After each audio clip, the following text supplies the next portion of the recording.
Let's take a look at our Suzuki starting grid. You've heard Jason Leffler, his second Bud career pole. Jeff Green outside. As we take a look on further down, Hermie Sadler, a bit of surprise in fourth, Ned. Yes, that is surprising. In fact, there's a lot of surprises throughout the field here. Some we thought would be further towards the top, not so, and some of those we thought would be further towards the back, up towards the front. It's going to be interesting. Ron Hornaday from that 16th starting position. Todd Bodine all the way back in 22nd. Randy LaJoie will start 31st, and look at the 41st spot. Kyle Petty had to take a provisional to get in this field, but he has raced here before. Let's take a look at our onboard camera situation. We've got 7 of them for you tonight. Ted Musgrave will be driving the Channel Lock Chevrolet number 82, and P.J. Jones in the yellow Freight Chevrolet car number 19. Randy LaJoie will be carrying a camera in the Bob Evans Chevrolet, and so will Jay Salter in the Quality Farms and Country Chevrolet, and Mike McLaughlin in the Goulds Pump Chevrolet, and we are racing. The green flag flies. Round 22 is underway.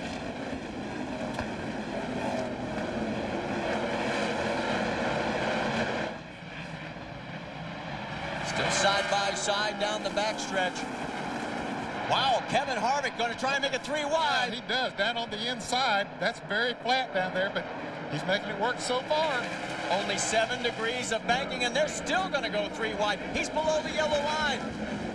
Well, we saw some trucks try that last night and slid up into other trucks, but he got away with it. Made a great run there. Harvick jumps into the 3rd spot. There's Elton Sawyer in the number 98 Lysol Ford.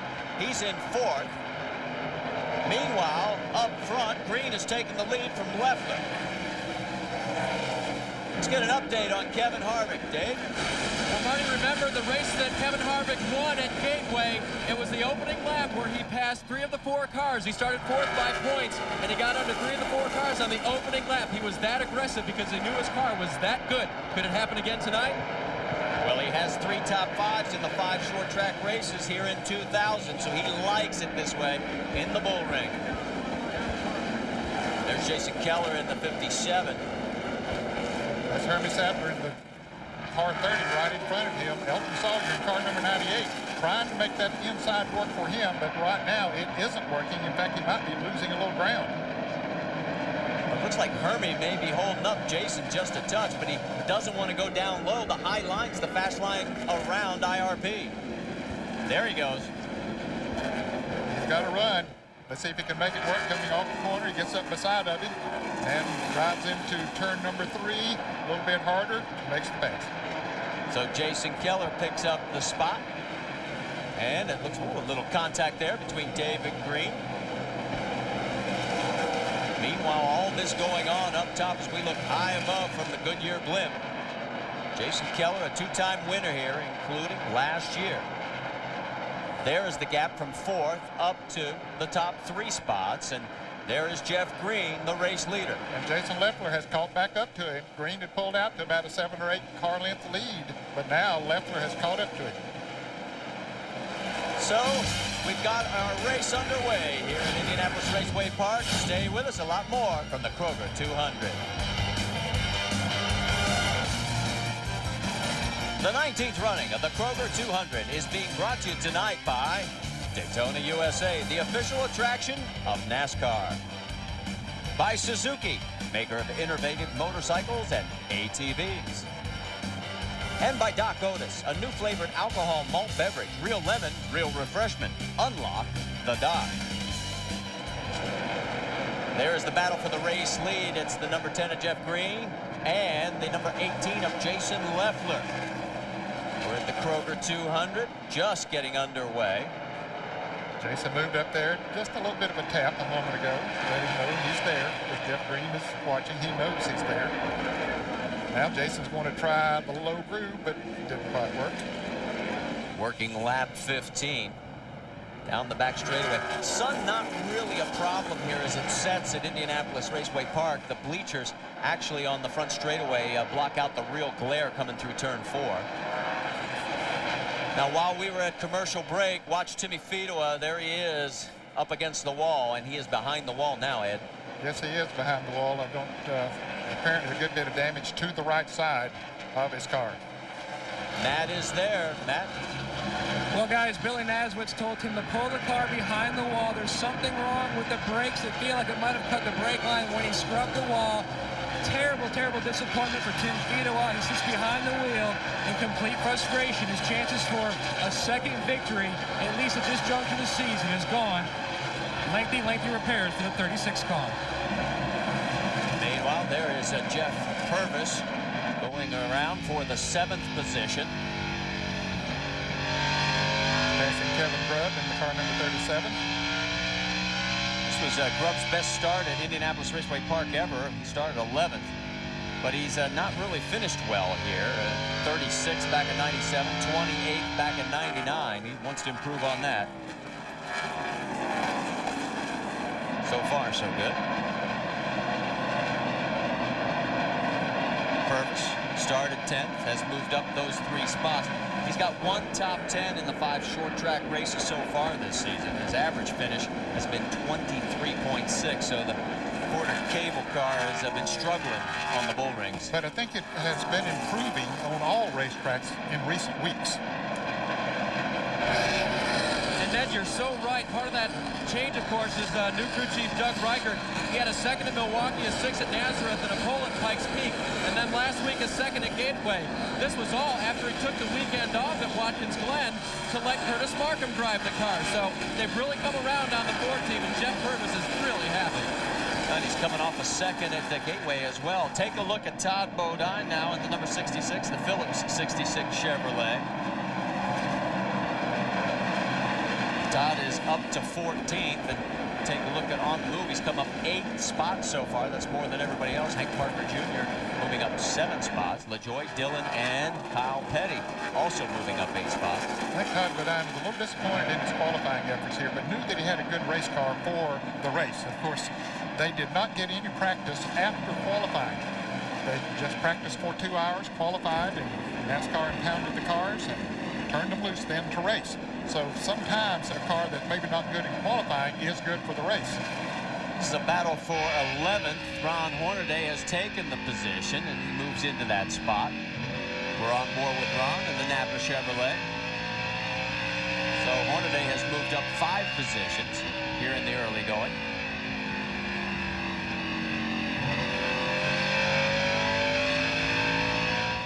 Ron was talking earlier today, said, back at Watkins Glen is when I stopped trying to adjust my driving to the car, and the team said, go back to driving your way. We'll build the car around you, and they seem to be having more success now, Ned. Yes, of course, he got that win a few weeks ago, and I think that was a good move by them. Of course, his win came at Nazareth.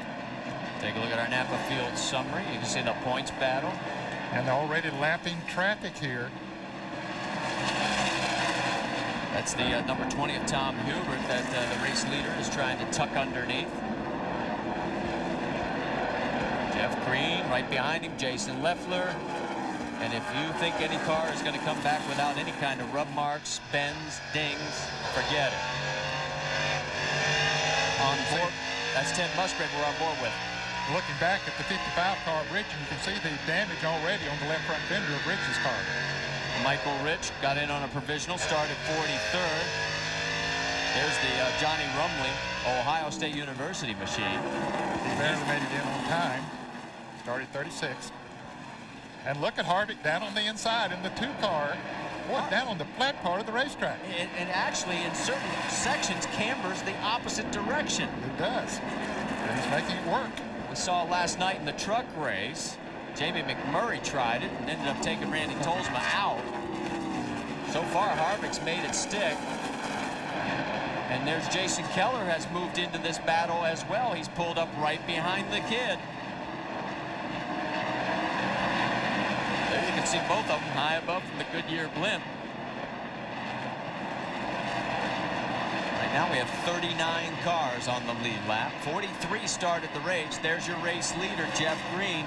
Seems amazing, Ned, that this guy basically rolled off the truck, made 1 spring change, and that was it. And everybody else was changing springs, shocks, and you name it.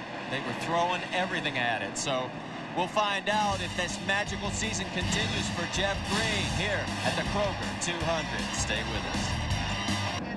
Back at Indianapolis Raceway Park, our first caution on lap 31, and you can see the reason why. Tony Raines, the Alka-Seltzer Chevrolet, has hit the wall and got a little assist. Matt, you got an update on Tony's condition?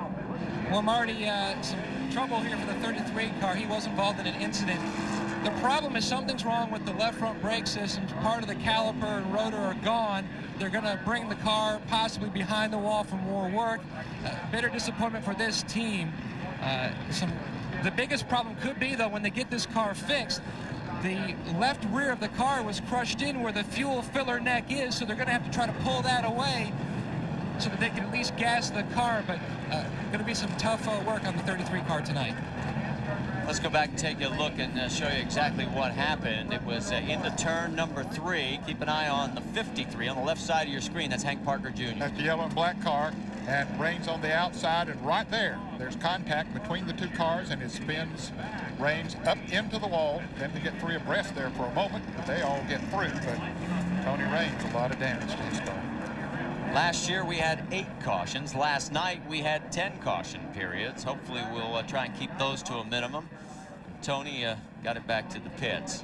There is your race leader, Jeff Green. He is currently in control of not only this race, but of course the Busch Series championship points. More racing coming up with NASCAR 2000 continues, of course, tomorrow on ESPN. We started off at noon Eastern, NASCAR Today. Then we'll switch over to ABC Sports at 1 o'clock Eastern time. Join Bob Jenkins and Benny Parsons. Brickyard 400 coverage, and followed at 4:30 Eastern on ABC by iRock 24. Round number 4. That's tomorrow on ESPN and ABC. For more, log on to ESPN.com. One of America's most enduring corporate images, the Goodyear blimps, floating overhead, providing our aerial views tonight. The Spirit of Goodyear is one of 7 airships in the Goodyear blimp fleet. Goodyear now has 2 blimps in Europe, 1 in South America, 1 in Australia, and 3 right here in the U.S. Great shots tonight, guys. Perfect evening to be flying. I wouldn't mind calling the race from up there. What do you think, That'd be neat, yeah. It's a perfect evening for racing, and we're about to get back to it right now as the green flag is ready to fly. So we get back to action here on lap number 35 after 4 laps of caution. It is Jeff Green in front of Jason Leffler, Kevin Harvick. That's your top 3. The white 55 car, Michael Rich, is a lap down. In fact, right now we have 38 cars on the lead lap. Boy, I'll tell you what. I asked Jeff Green, I said, have you ever had a season like you have this year? He goes, no, late models I won 16 out of 22 once, but that was all at the same track. Well, that was a good average, but he had 4 wins in the Busch Series coming into the year 2000.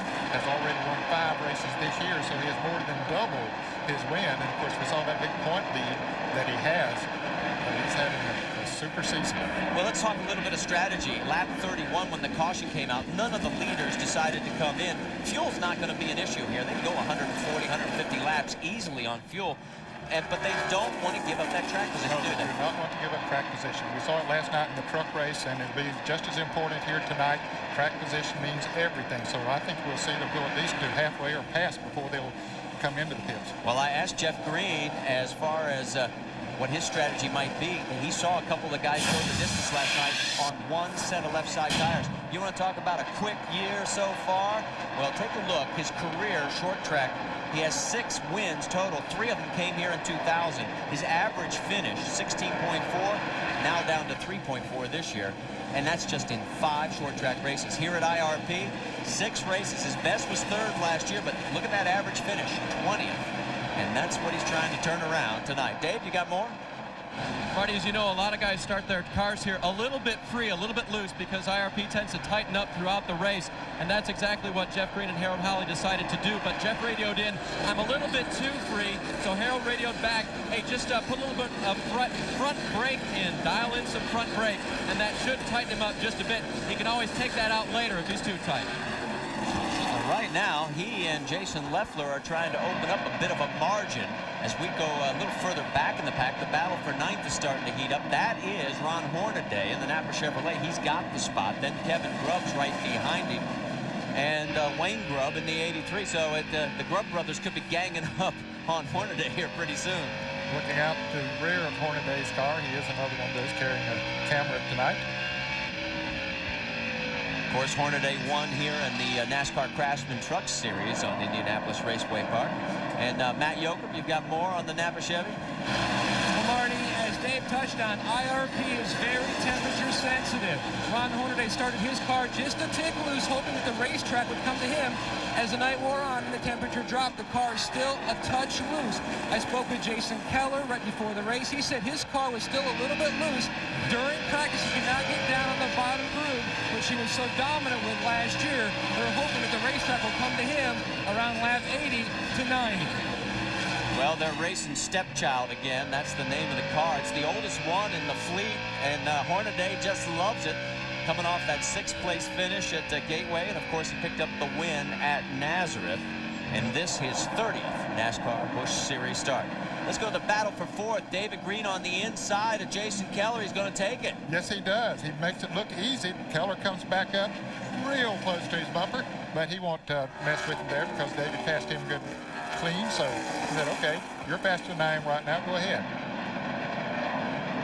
David, of course, coming off that 2nd place run at Pikes Peak behind brother Jeff, says, I want to reverse that role tonight. And he's taken the first step. He's moved into 4th. Stay with us. We got a lot more action coming your way from Indianapolis Raceway Park at the Kroger 200. Back at the Kroger 200 at Indianapolis Raceway Park, you're looking at the battle for the race lead. Jeff Green in front of Jason Leffler. Leffler started on the pole, Green on the outside of row number 1. Green has led every single lap so far here tonight.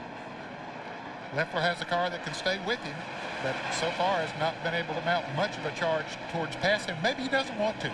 He's learning. Right there, he does not have a lot of experience in these Busch cars, but boy, back in the pack, there is some racing going on.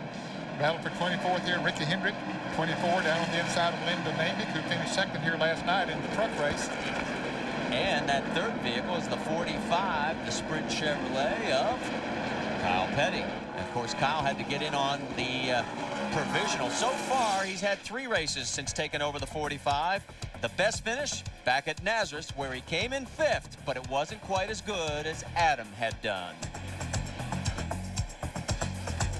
Adam came here and run 4th last year, and I always said he had more talent in his little finger than I've got in my whole body, and I guess that shows it. And just to come here and be able to do some of the stuff he done, I'm pretty proud of these guys.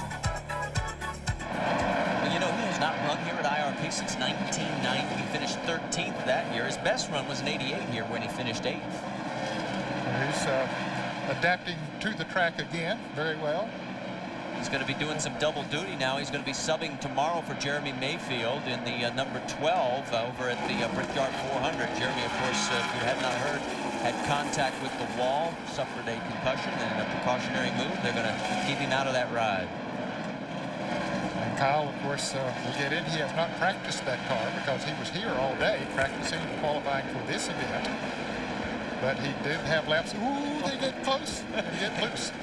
There's Mike Dillon, car number 21, right behind him. He's trying to follow Kyle because he thinks Kyle's going to be the one that prevail in this battle. And look at Lyndon. Lyndon's coming down and leaning on him a little bit, saying, don't push me up into that wall.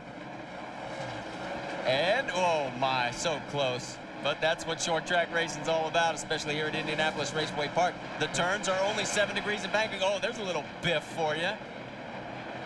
And here comes.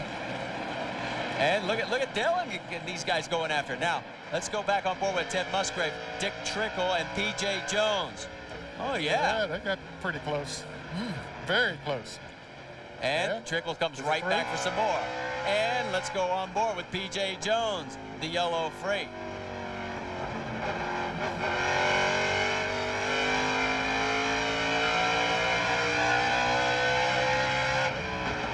Well back in the field, the battle for 32nd, but that's just how tight this field is. There's Buckshot Jones. He's getting into this mix as well. He's currently running 34th. Oh, I think there was a little contact there again. Yeah, I think so. Buckshot made a pit stop during that caution, so he's trying to work his way back up through the pack. He gave up a good bit of track position, but apparently his car was not to his liking.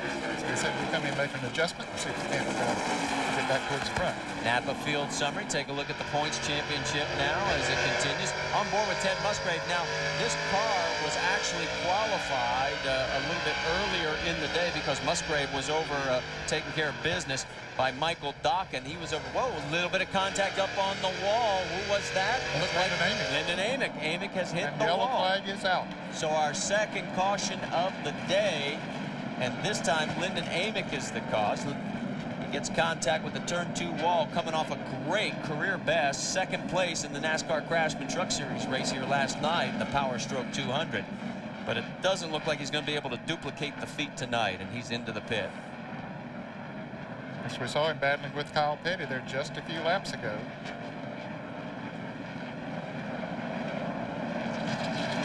Some of the sheet metal coming off. You can see him working on the right rear. Seems to be where the most damage is.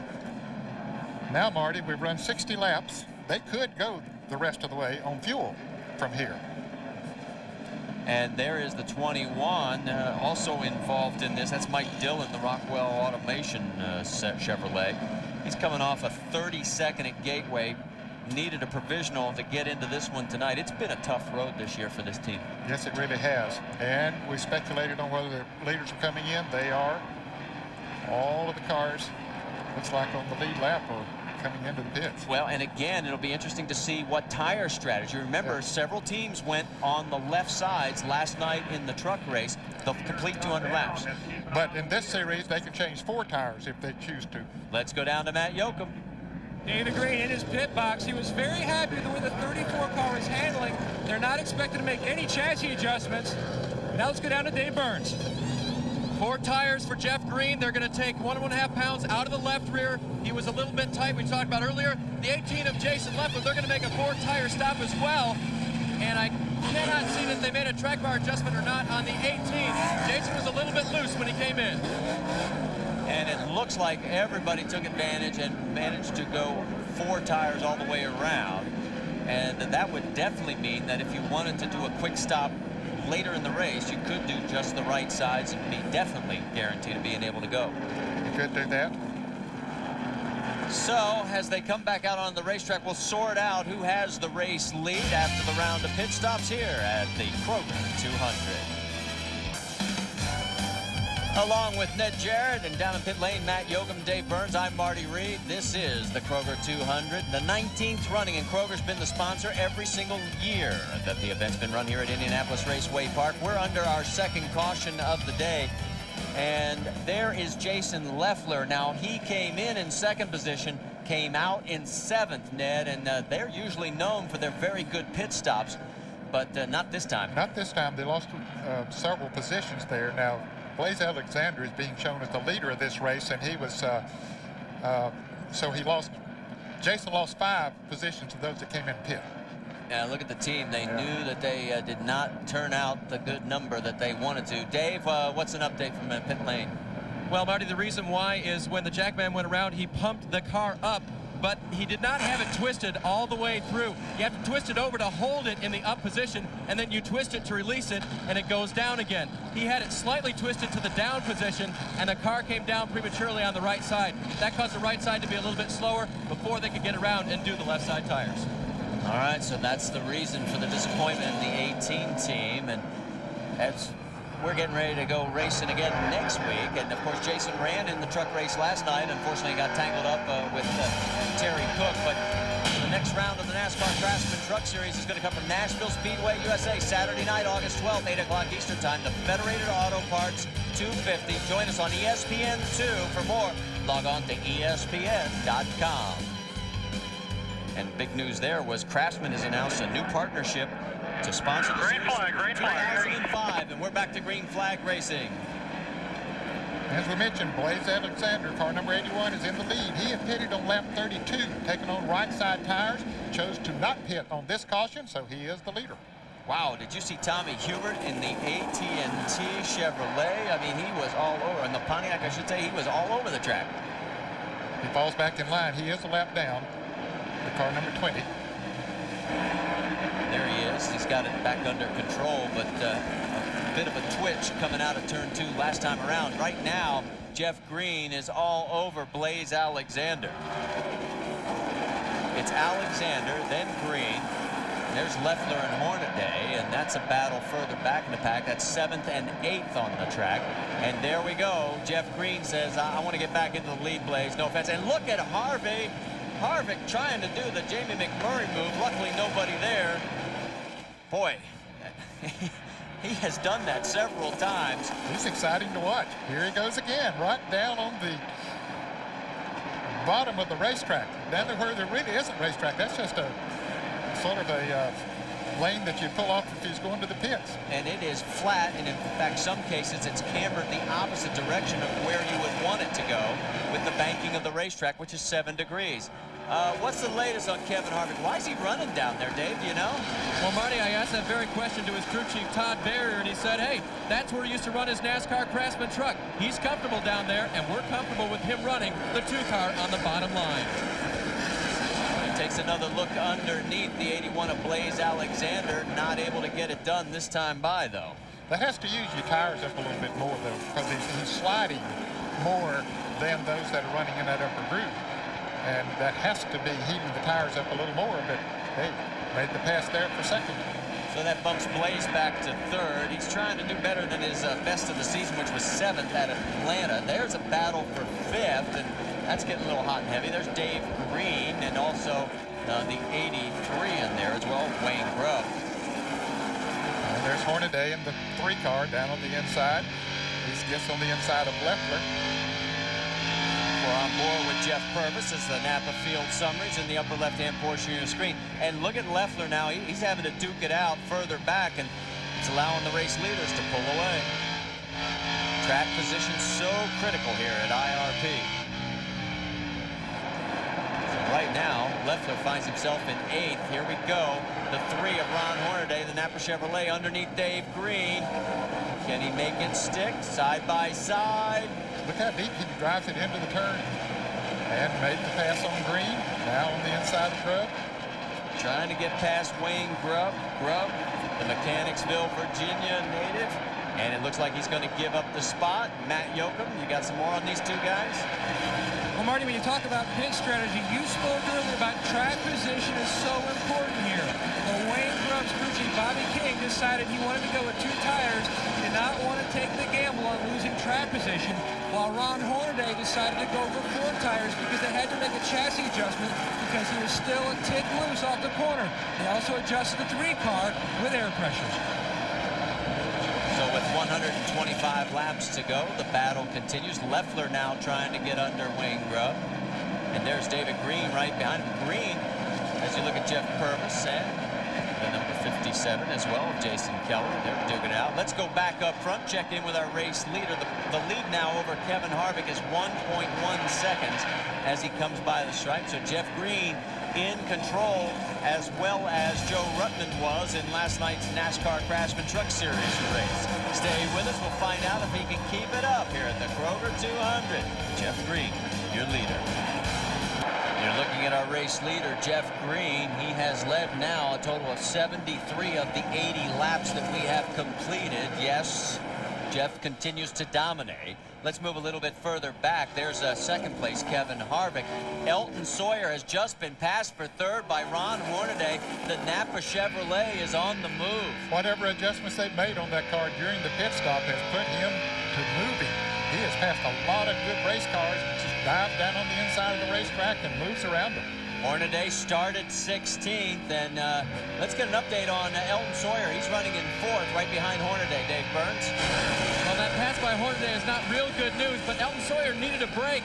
He was very, very tight on the start of the race, and he went from 3rd back to 9th. He had moved his way up to 8th by that first caution, so they came in. They only took on 2 tires, 2 right side tires, made a track bar adjustment, and took a rubber out of the right front of the car. So it's running a bit better, but as you can see, Hornaday is really glued, and he's gotten by Sawyer. Well, for Sawyer, he's the veteran of this race. He has raced in this 11 times prior. That's the most of any of the Busch competitors. His best was a 2nd back in '87 and again in '95. So Elton's done pretty well here at IRP. Let's go back to the battle for 11th. Todd Bodine, and we've got Hermie Sadler and Jay Sauter in this mix as well. Sauter in the number 43. Hermie Sadler being passed by Sauter. Hermie in the car number 30.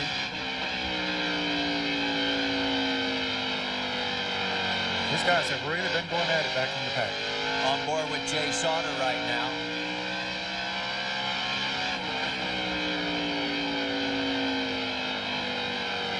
Now this battle as it goes on is about 8.5 seconds behind the race lead, and Sauter's starting to open up a little bit of ground. He loves this kind of a racetrack because he has a lot of experience on this type of racetrack. Look how low he's running too. 151 career ASA wins, and his best finish here in the NASCAR Craftsman Truck Series at IRP was a 5th. There's Todd Medine on the inside of Wayne Grubb in the 83. That is for the 10th position. And it looks like Bodine is going to take it away and hold on to it as we come across the stripe with 112 laps to go here at the Kroger 200.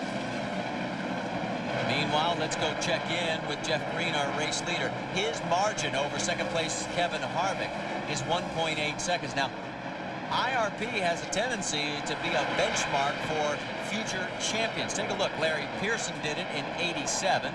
Steve Grissom took him 3 years, but got his championship in '93. Then Bobby Labonte in '91. Joe Nemechek in '92. Randy LaJoie twice, '96 and '97. And Dale Earnhardt Jr. won here in '98. And they won the championship 2 years in a row. So IRP, a winner's track. And Jeff Green, by all accounts, is definitely a winner here in Tour 2000. Stay with us. We're zeroing in on the battle for 15th at the Kroger 200. That's Mike McLaughlin in front on the left side of your screen. Jimmy Johnson has just gotten around Mike Wallace to take over 16th. We're on board with Mike McLaughlin in the Gold Pump Chevy. As he looks back at Jimmy Johnson, who just passed, as you said, Mike Wallace. Moved Wallace back to the 17th position. His best finish so far this year for Mike, second back at Nashville. 36th, though, last time out at Gateway. He definitely wants to do a little bit better than that tonight. There's Jimmy Johnson, and there is Mike Wallace. Finished 4th last night in the NASCAR Craftsman Truck Series, still 193 points behind Greg Biffle. And look at Randy LaJoie going underneath him, and LaJoie started 31st. So LaJoie has found something between qualifying and race time. Trying to take over the 17th position. He has passed a lot of race cars here tonight. And he did that in Nashville. He won a race at Nashville earlier this year. Get together a little bit there. Yeah, another tire mark. Yeah, Mike Wallace just backs off and said, okay, go ahead. And LaJoie started near the back of Nashville. Cars behind you, leader. 2 cars behind you. You can hear the spotter telling there's 2 cars behind you. One of them is Kevin Grubb in the 37. Take him this time, take him. You can hear him talking to him. Remember, Randy LaJoie has won 2 times here, 96. Remember this crash? Watch him tiptoe his way through, and you say, wait a minute. He even hits a tire and manages to survive. It was one of those magical years for Randy LaJoie, like Jeff Green is now having. And then he came right back the very next year and backed it up again, winning from the pole. In fact, he led a total of 281 laps in those 2 years that he won here at IRP in the Kroger 200. And won the championship those 2 years as well. On board right now with Randy LaJoie. And that magical season, I mean, Jeff Green's having it this year. Yes, yeah, everything's going his way. Has a great race car. We're at the halfway mark. What's an update on Randy LaJoie, Dave? Well, Marty, when I talked to him earlier today, he wasn't too worried about being back in practice. Did he know something? Well, maybe so. Rumor has it that he has the same shock setup as last night's NASCAR Craftsman Truck Series race winner, Joe Ruttman. And I found Fred Wanke down here, and Fred said, yeah, that's true. So, you know how Ruttman ran away with the race last night. LaJoie could have the trick set up tonight. Looks like it's working well for him. He's underneath Jimmy Johnson right now, and that is for position. Johnson is in 16th. LaJoie trying to take it away from him side by side through turn number 1. Back on board with LaJoie. One and steady, one and steady. More tire marks. Yeah, Randy is not afraid to do a little bit of rubbing with that right front tire. There's the speed last time around. Outside, he's there. It's Randy's radio. He's there, that's for sure. Jimmy Johnson, the rookie, coming out of the off-road ranks. Whoa! Rookie of the year in ASA and now in the Busch Series full-time. Gives up the position as you look at the Napa Field summary in the upper left-hand corner of your screen. We go back on board with Randy LaJoie, now in 16th position. He is 14 seconds behind the race lead, and LaJoie may have the fastest car on the racetrack. I'm checking my screen right now. He is only 2/10 off of the pace. I had to react there for a moment because Todd Bodine and Jay Sauter got together there for just a moment as they're battling for the 8th and 9th position. You don't have to apologize, Ned. Every time we point a camera, somebody's leaning on somebody else in this race. There's David Green, car number 34, coming up on Todd Bodine. Bodine running in the 8th spot. Let's take our cameras back up front. P.J. Jones about to be put a lap down. He is running 32nd. So if Jeff Green can finish this one off, he will have put 31 cars now on the lead lap. You know what's ironic about Jeff Green? He never led a lap here at Indianapolis Raceway Park until tonight. And he's making up for it. Yeah, so far he's led 99 of the 107 that we have run. So Jeff Green could be picking up that 5 extra bonus points for leading the most laps as well, like he really needs them. Back at Indianapolis Raceway Park, the action continues with Jeff Green in control, but if you want to catch up on all the action, well, it's RPM today, tonight, and it's all tomorrow on ESPN2, 11:30 a.m. Eastern Time, 8:30 a.m. out on the Pacific Coast. Then again at 9 o'clock Eastern Time. That's all tomorrow on ESPN2. For more, log on to ESPN.com. Check in with our race leader. That is Jeff Green. Right now, he's trying to put Phil Parsons a lap down. Parsons is in 29th position, and he's going to be in the booth with us next week on our NASCAR Craftsman Truck Series race. He's good at that. I've seen him work some events in the past. Of course, he's the younger brother of Benny, and everybody knows Benny and the great work that he's done over the years, but Jeff Green is putting a lot of good cars a lap down. Matt, you got an update for us on Jeff Green? Well, Marty, entering tonight, Jeff Green had never led a lap at IRP in a Busch Series car. Harold Hawley told me that last year they feel like they had a car that could have won here, but it finished third because they feel like they chose the wrong gear. They went with too low of a gear. Instead of a 529 like last year, they went with a 514 tonight because last year they thought like the tire was going to slow down considerably, but it didn't, so they went with a different gear, and it's paying off this evening. Let's go to the battle for second. Kevin Harvick, Ron Hornaday. They have history from the NASCAR Craftsman Truck Series, and Hornaday is a rocket ship right now. He made it look easy, Ned. He did. Boy, he has come up through there since they made that pit stop. Whatever they did, it really is working for him. He's driving his heart out. P.J. Jones, we were on board with him in the yellow Freight Chevrolet. Now we're on board with Ron Hornaday looking back. Man, oh my, oh my. Now, Hornaday is about 2 3/10 seconds behind the leader, Jeff Green. The Green is still in heavy traffic. Yeah, the thing that surprises me is that everybody just assumed because this was the same car that won the championship last year that Hornaday should be winning more than he is. I think that's a bit unfair, don't you? Well, I think it is too, because it's a totally different team than Dale Earnhardt Jr. drove for last year. Matt? Ned, only one remaining member on this team, Kevin Pinnell, the Jackman, is still here from the Dale Jr. and Steve Park years. Kevin told me it seemed very eerie today because, unlike a lot of cars who were complaining about being very loose, Ron Hornaday said his car was neutral. We have a crash on the racetrack. Boy, we got vehicles all over each other. Kevin Grubb climbs all over Hank Parker. Just run all over the left side of us. Come on if you can. Yeah, you can hear the spotter.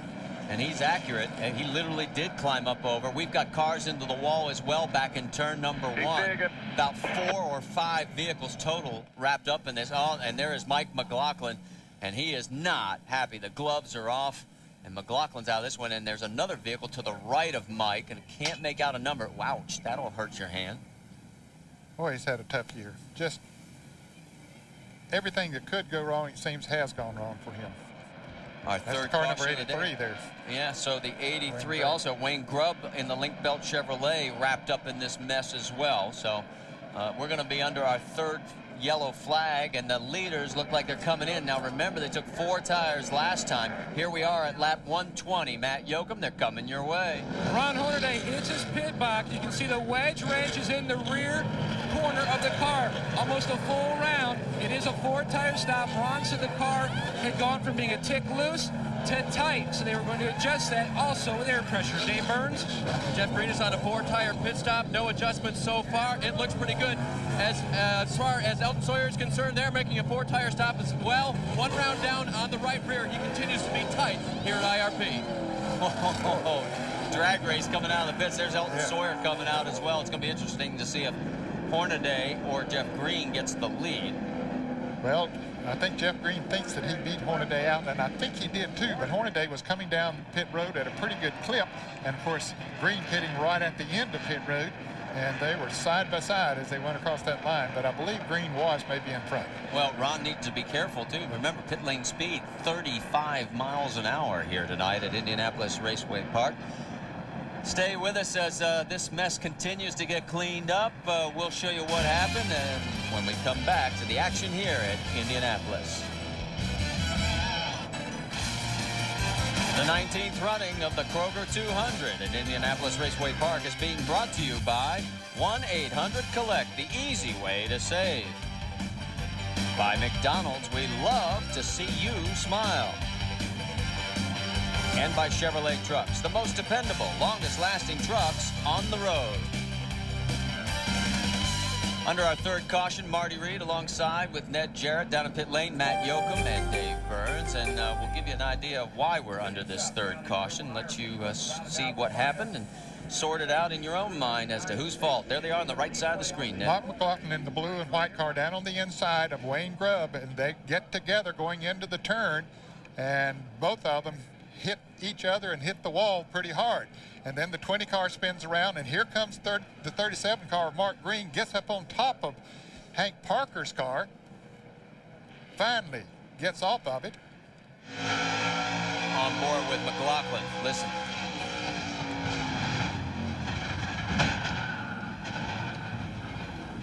There goes the 20 of Hubert. And he was not very happy, and watch what happens as he is bridging the gap of communication. Now, this is a unique way of having a discussion. It is.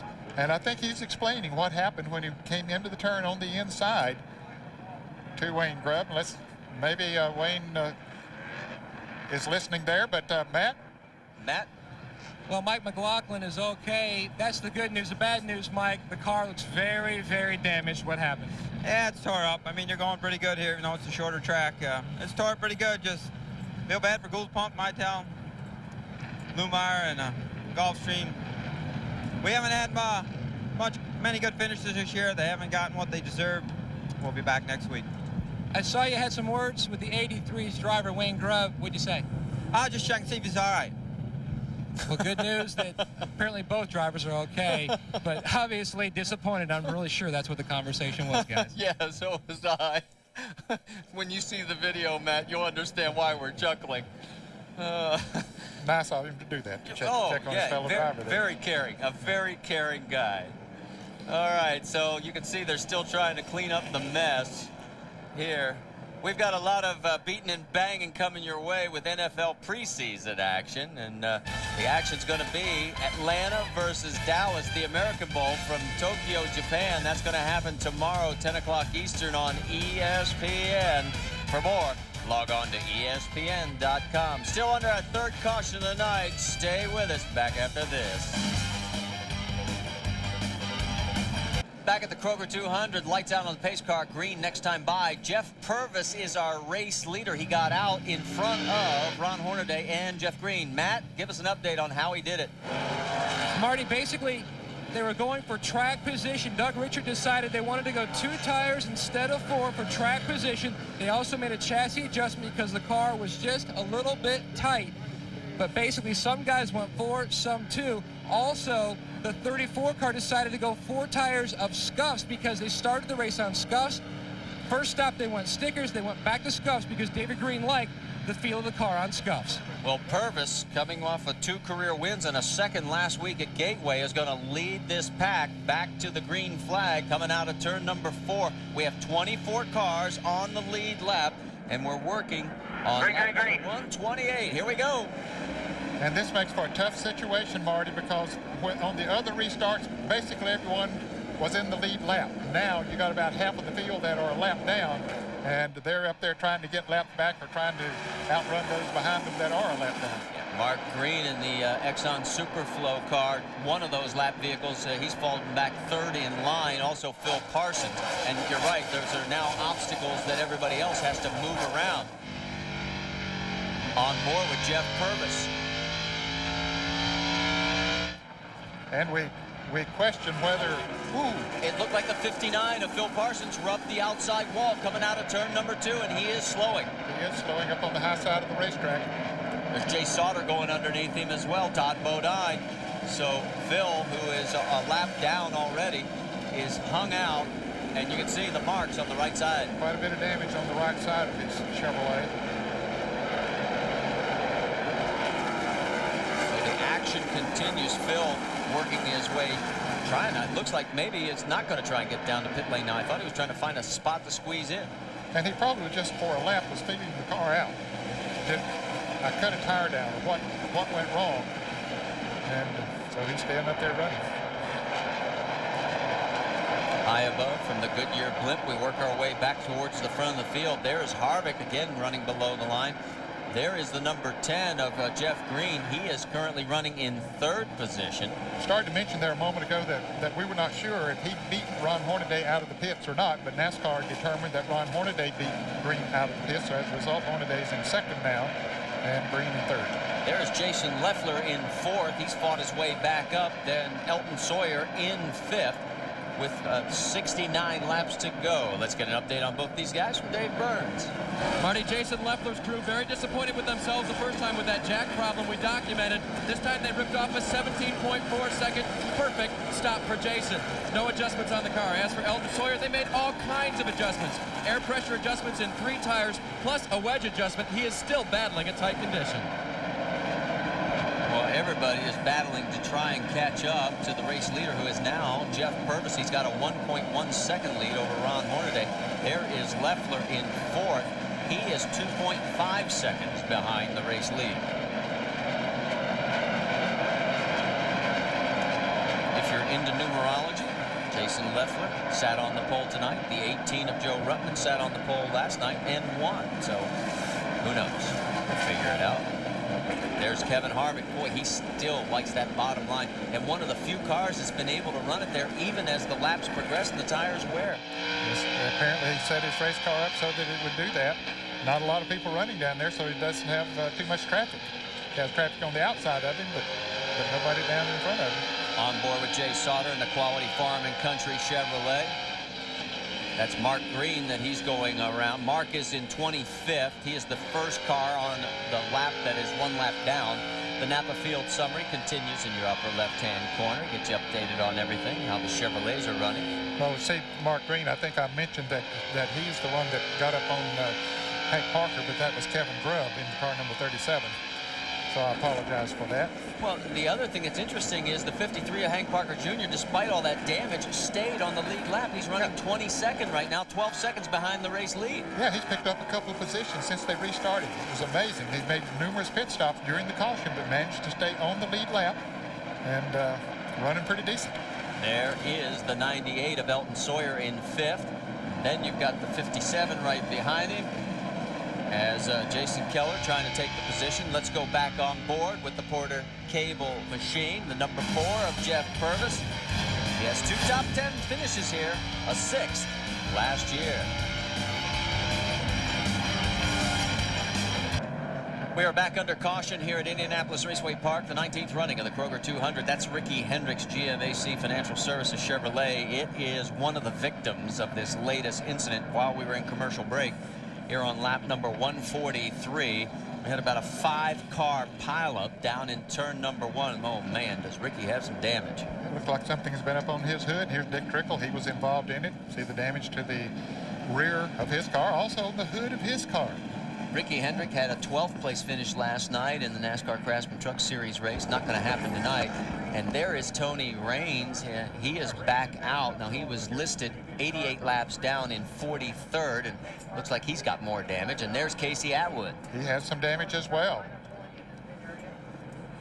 Now, we don't know how this all started. Just look up into the right-hand corner of your screen. You can see everybody in there. There's Tony Raines, the 33, Johnny Rumley, also Hank Parker Jr., Timmy Fedewa, and also the 5 of Trickle and Ricky Hendrick. So that gives you an idea just how many cars got into this mess. And now everybody's trying to fix it. Tony Raines, they're going to need more than an Alka-Seltzer and a bear to get that baby patched together. Yeah, he has already been behind the wall for a lot of laps due to a previous situation. Well, while we got the chance, let's look down from high above. The year 2000 marks the 75th anniversary for the Goodyear blimp, and since 1925, millions have watched Goodyear's airships while they hover over special events. Today, Spirit of Goodyear, carrying on the proud tradition. And thanks, guys. It has been a lot of fun having you here the last 2 days. Cleanup continues out on the racetrack, and you can see the 45-mile-an-hour pace speed, 35 miles an hour in pit lane. And what a wonderful facility here at Indianapolis Raceway Park.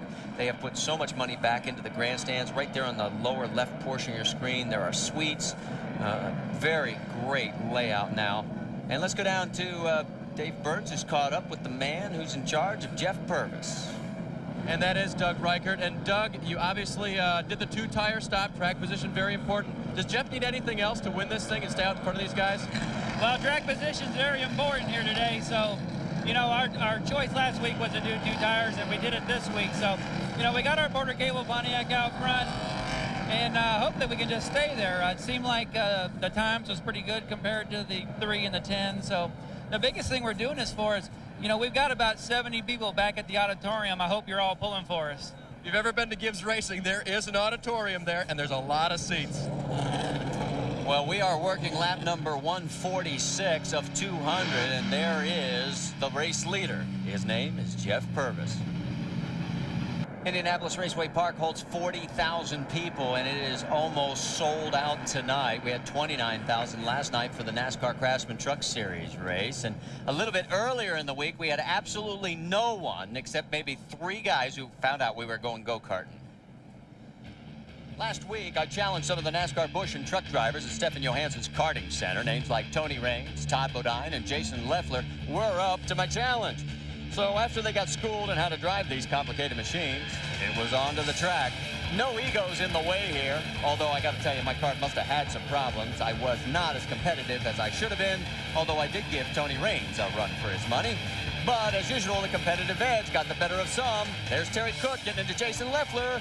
Looks like last night's truck race, huh?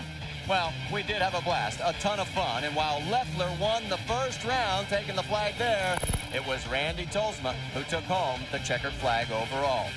I was so bad, the guys on the podium asked me to lay flat on the floor. Now, wait a minute, why are you chuckling there?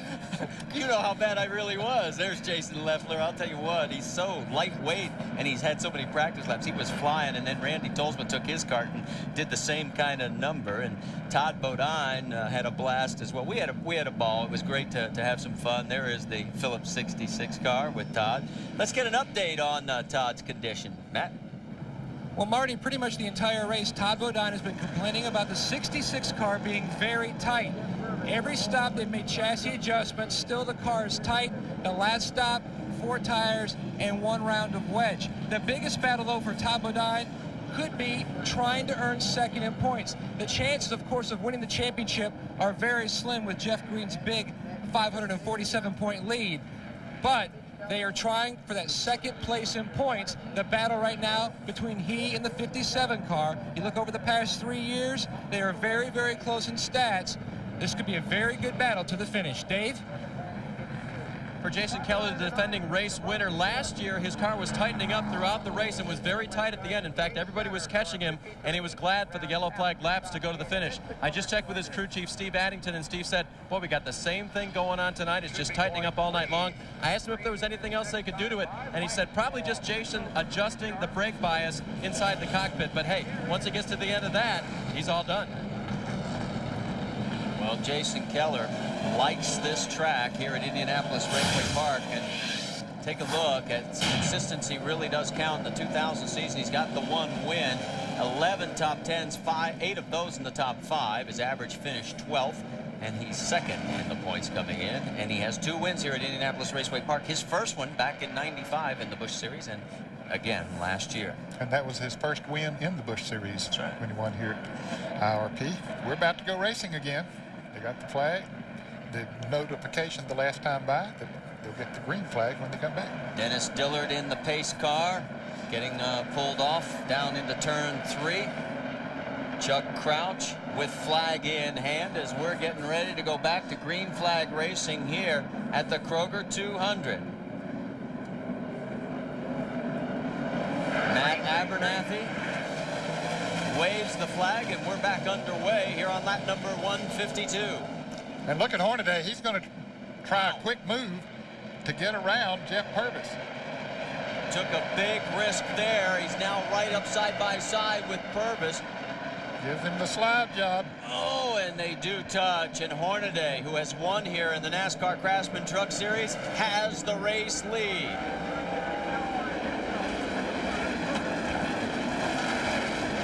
Jeff Green in third, locked in fourth. Boy, he's surrounded by lap traffic is Jason Leffler. He's got to fight his way out of that.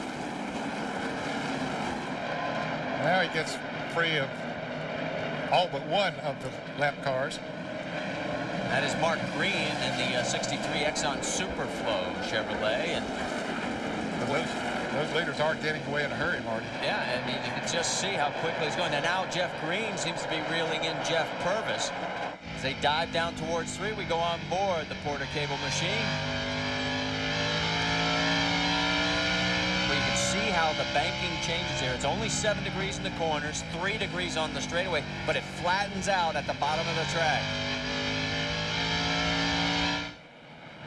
So Ron Hornaday becomes the 4th different driver to lead this race. We've had a total of 4 lead changes. Jeff Green's going to get the points for leading the most laps. Let's move back to the battle for 6th right now. Uh-oh, got a problem.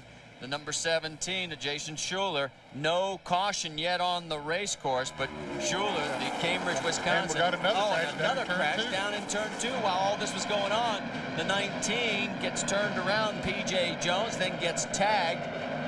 And now the caution flies, and it will be our 5th of the race evening. And P.J.'s got it fired up again. And he's staying out on the track. Jones right now 1 lap down. He doesn't want to go 2 down. He's in 30th position. PJ, the winner of the Rolex 24 at Daytona back in 1993. He's driving with a very sore right foot. Right after qualifying, we got word that they dropped the jack stand on his foot, on his throttle pedal, and he's limping around, but he's still behind the wheel, and he's caught up to the pace car.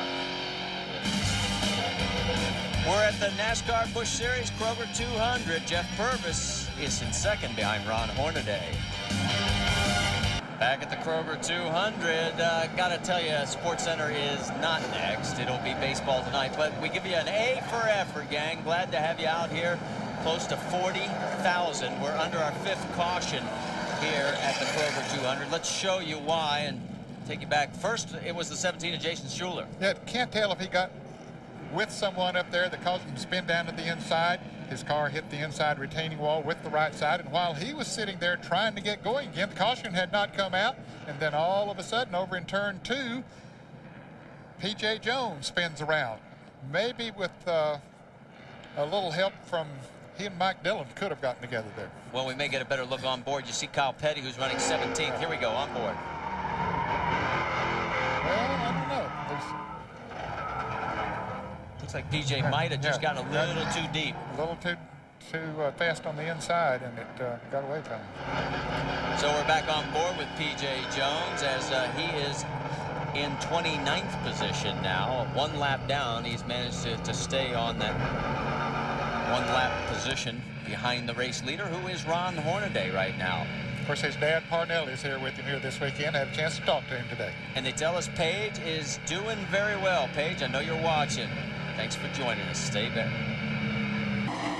We've just gone back to green flag racing here, lap 163 of 200 at the Kroger 200. Ron Hornaday is the race leader in front of Jeff Purvis. Jeff Green running in third. Jason Leffler is fourth, and last year's winner here, Jason Keller, is fifth. Hornaday, who has 25 career wins in the NASCAR Craftsman Truck Series, one win in Busch competition earlier this year. All right, buddy, hold And up, car on the wall. Car up high. Over in turn 2. So while all this action continues, there is Jay Sauter, the man who made contact with the wall. And we've got our 6th caution on board with Sauter. He's giving us a fireworks display. They had a good run going here tonight. Was in the top 10. Sauter, originally from Wisconsin, now calls Mooresville, North Carolina home in the Quality Farm and Country Chevrolet. 38-year-old, and not the kind of night that he wanted to have. As you can see the damage on that right front. He slapped it pretty good. He did. That's too bad. He's the son of Jim Sauter, famous race driver. Whoa. Whoops. Well, I think he does not think that Andy Kirby did him justice. Sort of appears that way. Let's take a look at it. Look for the number 43. Oh, it's a little late by then. But yeah, there's Andy Kirby. yeah, he was in nearby. the picture, so. Well, at least Jay didn't T-bone him and ram him all up. Just gave him a little nudge saying, excuse me, I want you to realize something here.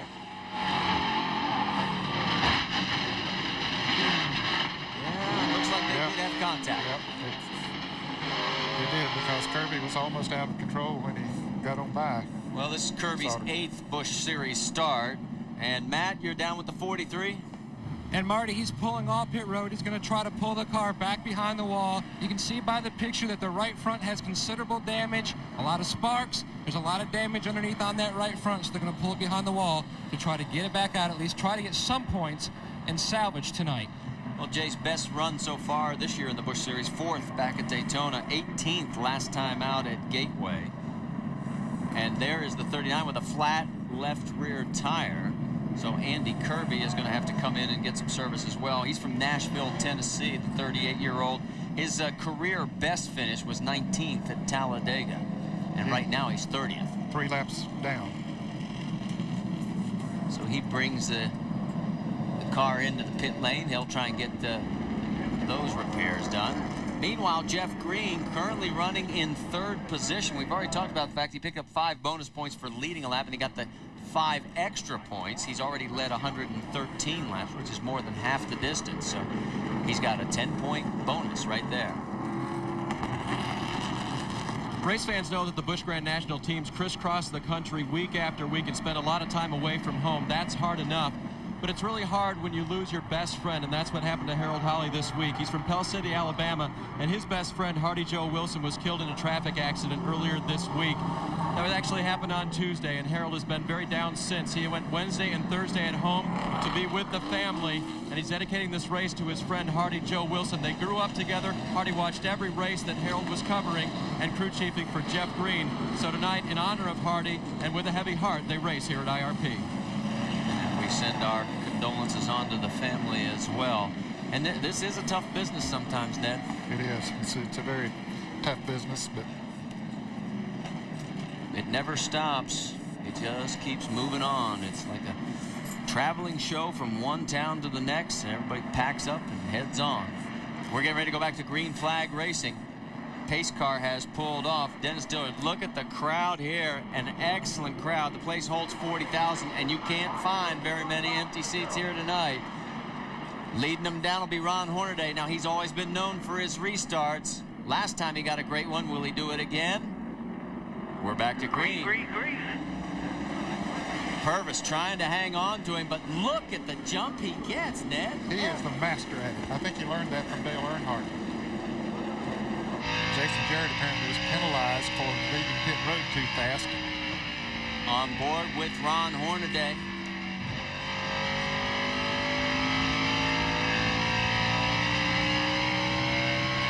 There's our Napa Field summary.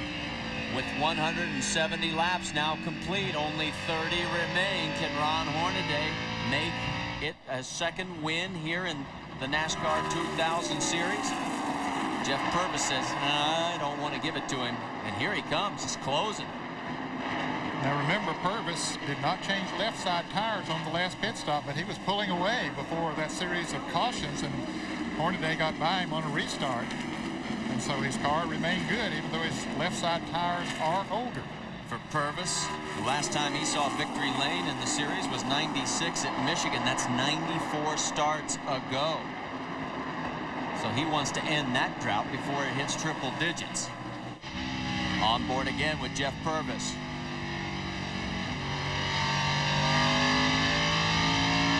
He's keeping the pressure on. Late in this race, oh boy, here we go. Late in this race, you want to be in the lead. It's so hard to pass here, but Purvis is all over the back bumper of the Napa Chevrolet. It's a Chevy Pontiac duel right now. We go back on board with Ron Hornaday. Let's see who is the quickest this time by. As we go at the line, and here he comes out of turn 4. There shouldn't be a lot of difference in their speed. Well, look at third place. Jeff Green's the quickest. Yeah, I think while these guys were battling up there, that scrubbed a little speed off of them, and Green's sitting back there all by himself, just watching those. He's staying far enough back that if they do get in trouble, he'd have room to dodge him. Here comes Purvis trying to make a move.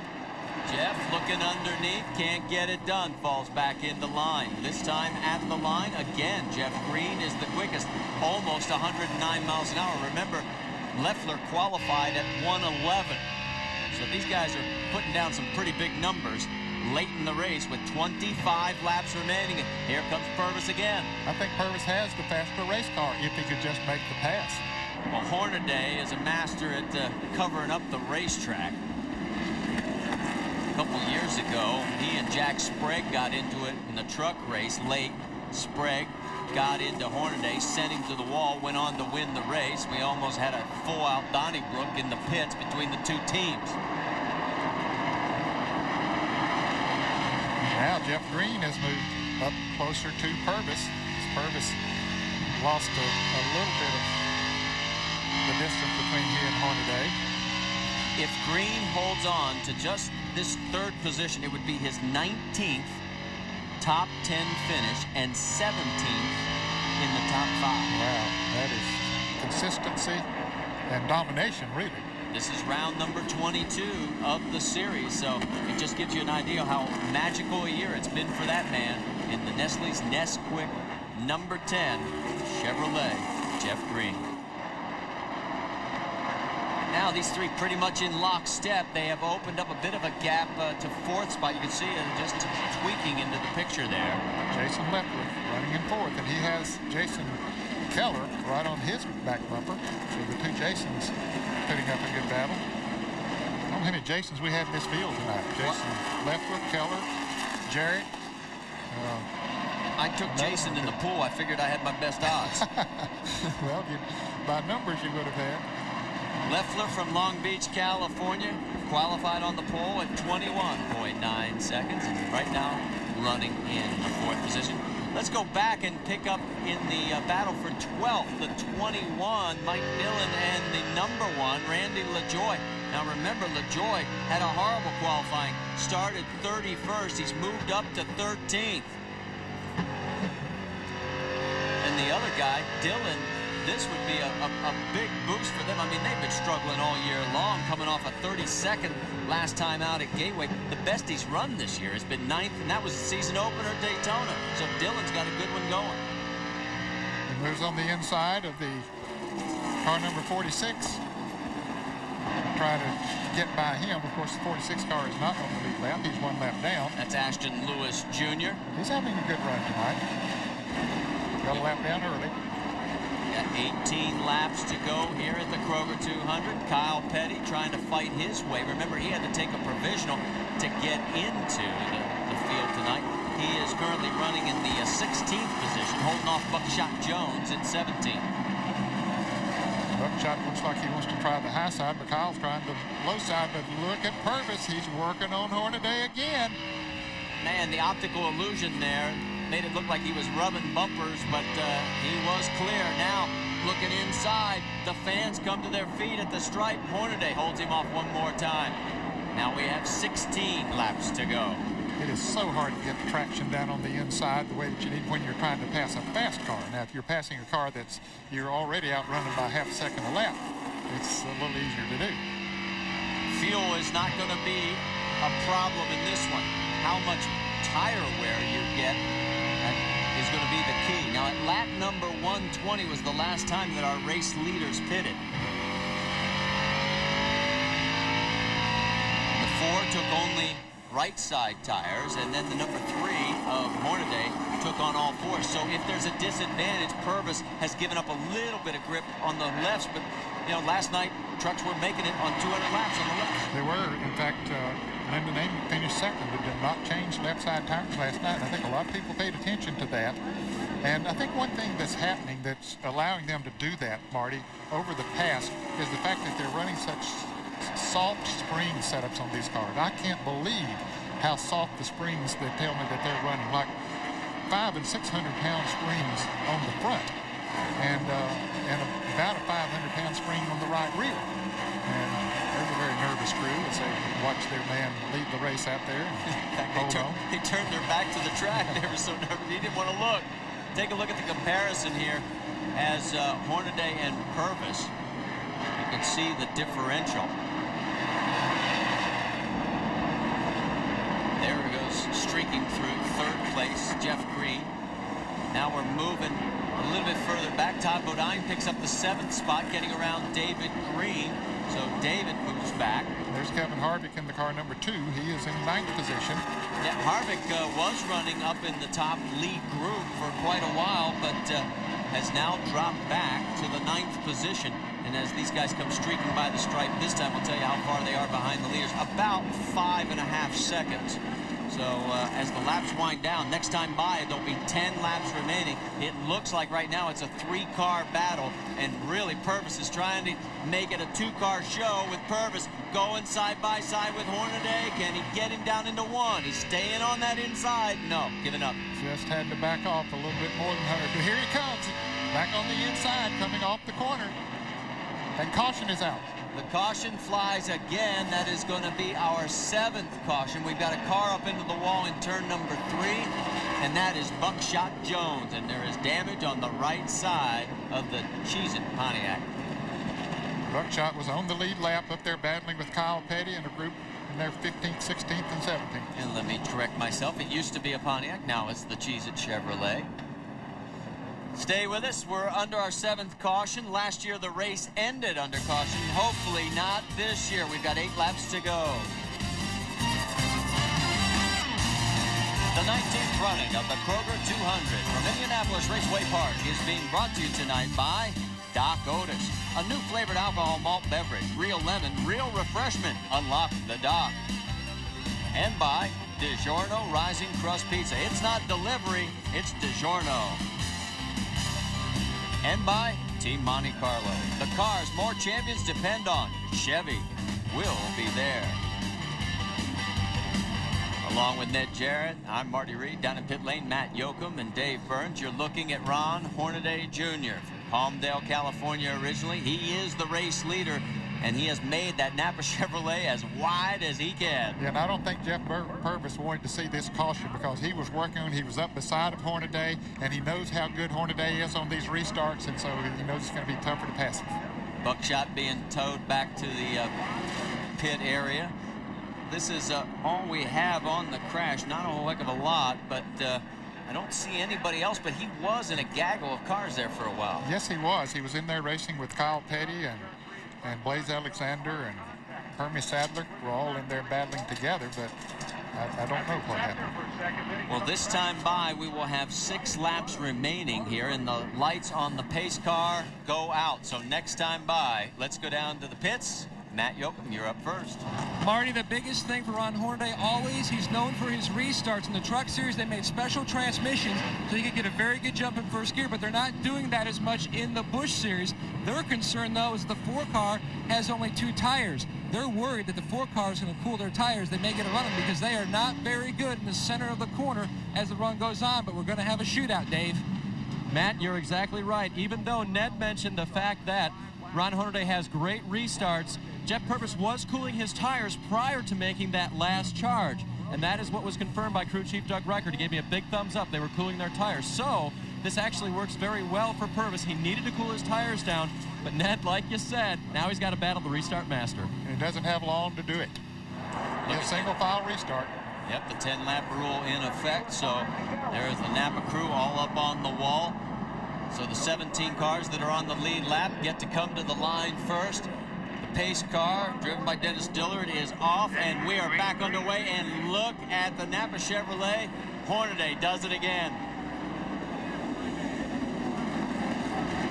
Working lap number 196, but look at Purvis trying down the back straightaway. Well, Purvis got a good run off of turn 2.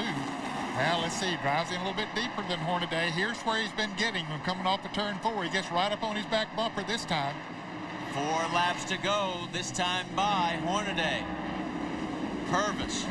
3rd place is Jeff Green. 4th is Jason Leffler. Last year's winner, Jason Keller, is in 5th, but right now, it's a 2-car shootout, Ned. Well, Jeff Green doesn't seem to have anything for these guys. He's just sitting there in case they get together. He'd take advantage of. Here comes Purvis again. Turn 4 has been his strong suit. Down into 1, can't make it stick. He has to back off, but he gets a good run off of turn 2 also. Let's see if he can make it work. No, he slips a little bit this time. Next time by, 2 laps remaining. Here comes Jeff Green and Jason Leffler. Remember, Leffler started from the pole. Hornaday started in the 16th position. Sammy's a nervous wreck. It's time to be nervous. Down the back straightaway, 1.5 laps to go. Hornaday has opened it up to about 2.5 car lengths. And here comes Green up on the back bumper of Purvis. Could Green sneak by like he needs the points? White flag out. One more time around the 5/8 mile of Indianapolis Raceway Park. The Napa Chevrolet, Ron Hornaday, down the back straightaway. Purvis almost got into the wall on turn 2. Started 16th. He's going to make it 2 wins in the 2000 campaign. He won at Nazareth, and he wins again tonight here at Indianapolis Raceway Park in the Kroger 200. Behind Hornaday, it's Purvis, Jeff Green, Jason Leffler, and Jason Keller. And look at the celebration. Dave, it's all yours. Well, and Jer Kinnan is standing over here with me, and what a fantastic run for Ron Hornaday. And Jer, can you believe you came all the way? The team can't believe all the way from 16th to do it. Yeah, man, he drove his heart out. These guys, pit stop, got the lead. Hey, he's the man. He's the man. Nobody else drives that car but him. And Steve Meal was coming in with just as big a cheer. These guys are pumped. Look at the emotion. And here comes Hornaday. He's familiar with this routine. He won here in the NASCAR Craftsman Truck Series. 25 victories. He's the all-time career win leader in that series. And he's now picked up career win number 2 here in the NASCAR Busch Series at the Kroger 200. Stay with us. When we come back, we'll talk to our winner in Victory Lane. You're looking at race winner Ron Hornaday, and we make our way down to the McDonald's Winner Circle interview. Matt Yoakum is there, and here he comes. Ron Hornaday Jr. climbs out of the 3-car, victorious, 30 starts, and we're getting showered by just about everything. 30 career starts. He picks up his 2nd career win, his 2nd time here in 2 years. Ron, doesn't get much more of a thrilling finish than that. Congratulations. That was all right, whatever that was. It burned my eyes. First of all, I got to thank Napa just for sticking with us and everything we've been through this year. And This Chevrolet ran awesome. Goodyear came out with an awesome tire. And I'm telling you, these guys got a lot of faith in me. I got a lot of faith in them. This whole thing is a team effort. They got me in and out of the pits. This whole race was their race. I'm telling you, I just drove my heart out. These guys put a car underneath me and they worked their guts out. I got to thank Nap again. I mean, I just can't go on 100. What an awesome motor. I just got to thank everybody that's behind us. I didn't think we had a chance starting that far back, but it was pretty cool. Awesome motor, awesome car, awesome finish, Mike. And Ron's missing the fireworks. Look at the show going on from the Goodyear blimp. Take a look at the unofficial results. And behind Hornaday, Purvis, Green, Leffler, Keller, your top 5. A top 10 for Andy Santerre, his 4th of the year. And look at Randy LaJoie, started 31st, came home in 13th. 17 cars on the lead lap. A total of 7 cautions throughout the course of this race. We had 8 last year.